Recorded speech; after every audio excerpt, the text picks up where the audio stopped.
Greetings, fellow YouTube viewers. Today, we are going to be talking about an electrifying subject, lightning.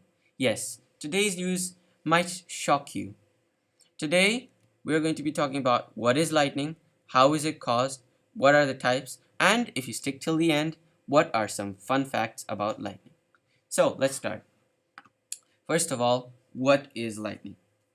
Lightning is an electrostatic discharge between a very positively charged force area and a very negatively charged area.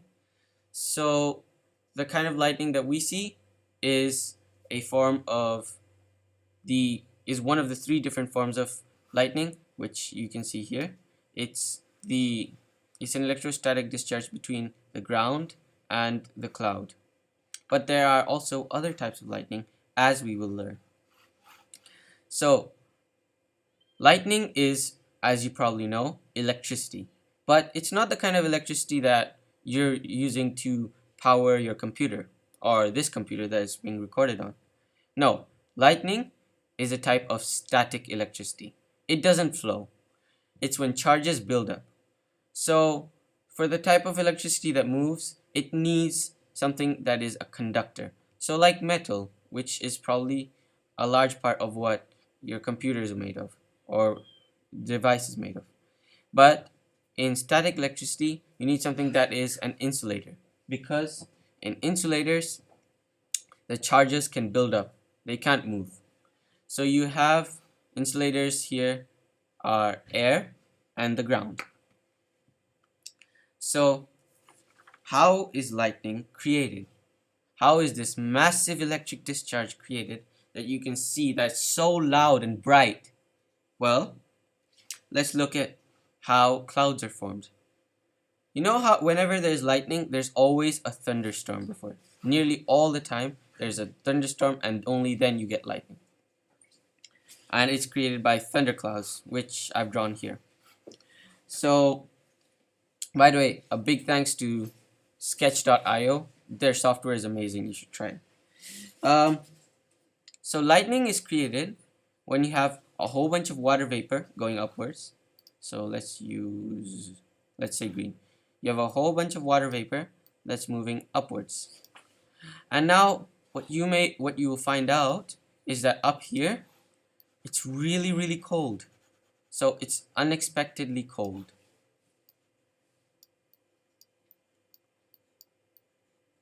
And so as this water vapor goes up, it cools down, it condenses. You probably have learned this in the water cycle.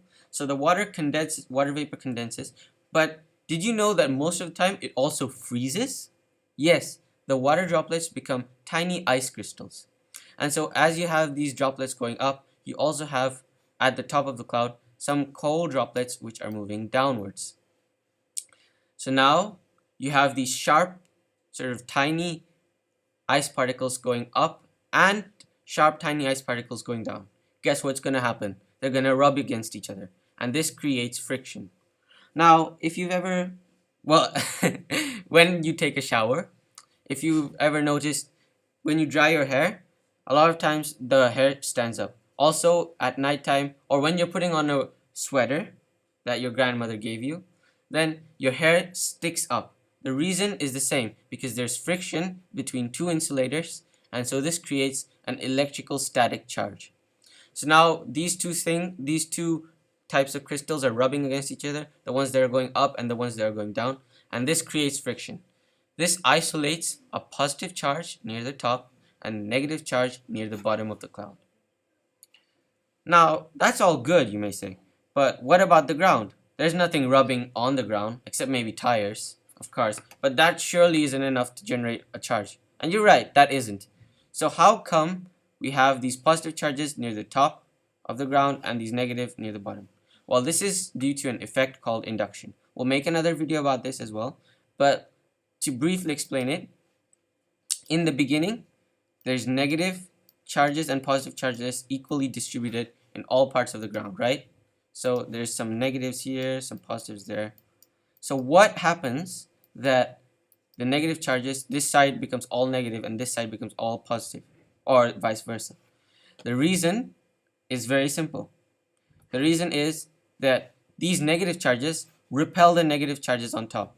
So these negative charges are going to move downwards. And the positive charges get attracted upwards. So you have a movement of positive charges upwards, with charges sort of the top as positive, and then negative charges being repelled, with charges the bottom as negative. So then there is a massive discharge of electricity like lightning. Now you may be wondering, well, that's all well and good, but I still don't understand. Why is it so bright and loud? Like when you turn on a computer, it's not like boom. Or when you're in the shower and after coming out from the shower and you rub your hair, it makes it pop but not boom. Why is it so loud? Why can't it just go through? Well, again, we come back to the concept of insulators. See, air is not a good insulator. Air doesn't allow electrons to pass through. And so what happens in lightning is it heats the air. It makes it so hot that it goes into a fourth state of matter. Yeah, there aren't 3 states of matter, there's 4, and even more, which we will talk about in later videos. So it heats the air so much that it's many times hotter than the surface of the sun for a short time, and it heats it into plasma. And this plasma is what you see and hear in the lightning. And this plasma conducts electricity way better than air, allowing the charges to meet up. It's like Romeo and Juliet. So Romeo and Juliet really love each other. They want to meet, but the air in between doesn't let them. But then they break the air. They break the bonds between the air and they meet. Ah, how romantic.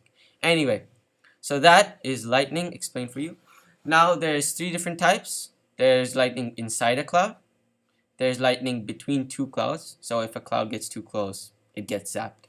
And there's also lightning, which is the most common, to the ground. Now, some fun facts.